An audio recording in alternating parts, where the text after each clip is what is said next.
यहाँ पर बात करेंगे जम्मू श्रीनगर राष्ट्रीय राजमार्ग पर। आपको बता दें अभी भी अफरा तफरी का माहौल बना हुआ है और इस बीच खासतौर पर उधमपुर जिले के अधीन आने वाले इलाकों में भारी जाम की स्थिति बनी हुई है। शनिवार को हुई तेज बारिश के कारण थरड़ इलाके में दलदल हो गया है, जिससे वाहनों की आवाजाही बुरी तरह प्रभावित हो रही है। हाईवे पर यातायात को सुचारू करने के लिए ट्रैफिक पुलिस को भारी मशक्कत करनी पड़ रही है। पुलिस सिलसिलेवार ढंग से गाड़ियों को उधमपुर से कश्मीर और कश्मीर से उधमपुर की ओर रवाना कर रही है ताकि यातायात पूरी तरह ठप न हो। हालांकि हाईवे पर एक ट्यूब बंद होने से लगातार जाम की स्थिति बनी हुई है। इस बीच स्थानीय लोग और यात्री घंटों से फंसे हुए हैं और उन्हें भारी परेशानी झेलनी पड़ रही है। प्रशासन ने यात्रियों से धैर्य बनाए रखने और पुलिस के निर्देशों का पालन करने की भी अपील की है। तो यहाँ पर आपको बता दें कि थरड़ में लैंडस्लाइड आने के बाद कई दिनों तक जम्मू श्रीनगर नेशनल हाईवे की अगर बात की जाए बंद रहा और उसके बाद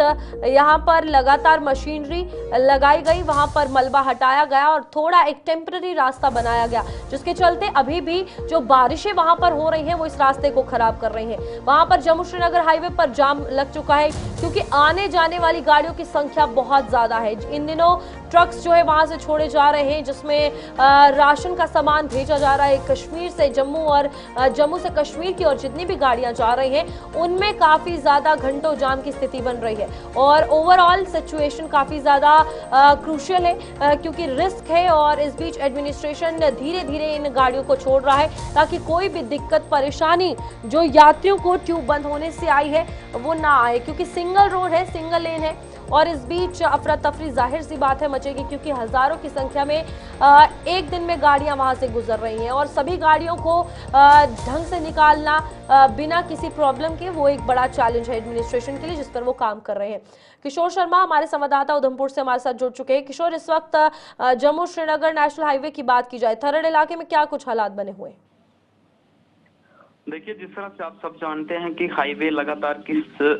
काफी दिन तक जो है वो बंद रहा, लेकिन आज सुबह से जो है वो उधमपुर जिला के अंदर जाम की स्थिति जो है वो हाईवे पर बनी हुई है। क्योंकि जिस तरह से आप जानते हैं कि आपको अगर जखैनी से लेकर चनैनी तक जाना है तो जो कश्मीर जाने वाली अपर ट्यूब है वो पूरी तरह से जो है वो लैंडस्लाइड की चपेट में आई है और पूरी तरह से क्षतिग्रस्त हुई है। लेकिन सिंगल जो है वो रास्ता बनाया गया है। जो थर्ड की बात करें तो बीती रात को एक बार फिर से मौसम ने करवट बदली है और उस इलाके के अंदर जितनी भी गाड़ियां जो है वो जिसमें ट्रक की बात करें, खाने पीने वाली चीजें हैं, उनको कश्मीर घाटी के लिए रवाना बीती रात को किया और सुबह किया गया। लेकिन अभी भी जो गाड़ियां हैं वहां पे दलदल में फंस रही हैं और जो नेशनल हाईवे की मशीनरी वहां पे कार्य कर रही है। कुछ गाड़ियां अभी भी हमने देखा कि उस इलाके के अंदर फंसी हैं और उनको धक्का मार के जो वहां से निकाला जा रहा है। लेकिन यहाँ पे ये जब आप जखैनी से थरमोली तक जाते हैं तो आपको सिंगल लाइन पर ही चलना पड़ता है क्योंकि वहां पे पूरी तरह से जो ट्यूब है वो डैमेज हुई है। लेकिन अभी भी हम देख रहे हैं कि अगर आपको जखैनी से जनैनी तक जाना है पूरी तरह से जाम की स्थिति बनी हुई है। जिला प्रशासन जो है वो अपना काम कर रहा है, ट्रैफिक विभाग के अधिकारी अपना काम कर रहे हैं, लेकिन काफी जो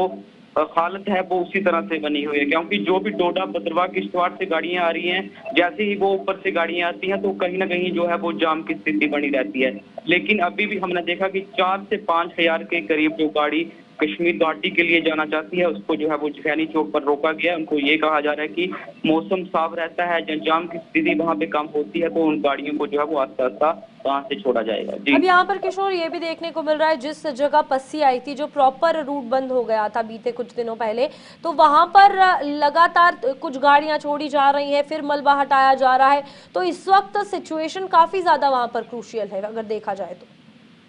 देखिए, जिस तरह से मैंने आपको पहले भी बताया कि जो थर्ड का मुकाम है वहां पे अभी भी जो है वो गाड़ियां दलदल में फंस रही हैं क्योंकि जिस तरह से मैंने पहले भी कहा कि बीती रात को जो है वो उधमपुर जिला के अंदर काफी बारिश हुई, लेकिन काफी ऐसे ट्रक थे 10,000 के करीब जो ट्रक कश्मीर घाटी के लिए जाना चाहता था। लेकिन अभी भी कुछ ट्रक चालक ऐसे हैं जो 15 से 20 दिन से जखैनी चौक पर फंसे हैं। उनकी तरफ से जो है वो प्रदर्शन भी किया जा रहा है, लेकिन जिला प्रशासन की तरफ से या ट्रैफिक विभाग की तरफ से यही कहा जा रहा है कि जो जरूरतमंद चीजें हैं, जिसमें खाने पीने वाली वस्तुएं हैं, उनको किसी न किसी तरह से जो है वो कश्मीर घाटी तक पहुंचाना है। लेकिन हमने ये देखा कि अभी भी जो रात के समय 300 से 400 के करीब जो ट्रक छोड़ा गया था, वो भी अभी बलीनाला के बीच और थर्ड के बीच जो है वो भी फंसा हुआ है, क्योंकि दोनों तरफ से गाड़ियां चलाना जो है वो वहां पे नामुमकिन है। क्योंकि जाम की स्थिति, अगर चनैनी से कोई गाड़ी लोकल रूट पर चल रही है तो सिंगल रास्ता जो है वो टेम्परेरी रास्ता थर्ड के मुकाम पर बनाया गया है, और आपको जिखैनी से लेकर अगर सरमोली तक जाना है तो आपको एक ही ट्यूब का जो है वो इस्तेमाल करना है, क्योंकि जो ऊपर जाने वाली ट्यूब है वो पूरी तरह से क्षतिग्रस्त हुई है। लेकिन हालात उसी तरह से बने हैं, जाम की स्थिति उसी तरह से बनी है। लेकिन अगर मौसम साफ होता है तो हो सकता है कि अगर जो ऊपर जाने वाली ट्यूब है उसको किसी न किसी तरह वहां पे काम लगाया जाता है, तो हो सकता है कि एक रात की खबर ट्रक चालकों के लिए भी हो सकती है, जो इसको लोकल जो लोग इस्तेमाल करते हैं उनके लिए भी हो सकती है। लेकिन अभी भी यहाँ पे काफी संख्या में जो गाड़ी है वो वहां पे फंसी हुई है। जी ठीक है किशोर, बहुत बहुत धन्यवाद इस हवाले से जानकारी देने के लिए। तो आप देखिए यहाँ पर रोड क्लियरेंस का काम फिलहाल उम्मीद है कि जल्द हो जाएगा अपर ट्यूब में भी, ताकि जो दिक्कत ट्रक ड्राइवर्स को आ रही है और आम स्थानीय लोग या फिर आने जाने वाले लोग हैं उनकी जल्द से जल्द वो ठीक हो सके। और बड़ी बात यह है कि मौसम की मार कहीं ना कहीं अब लोगों को परेशान करती हुई नजर आ रही है, पहले भी और अब भी।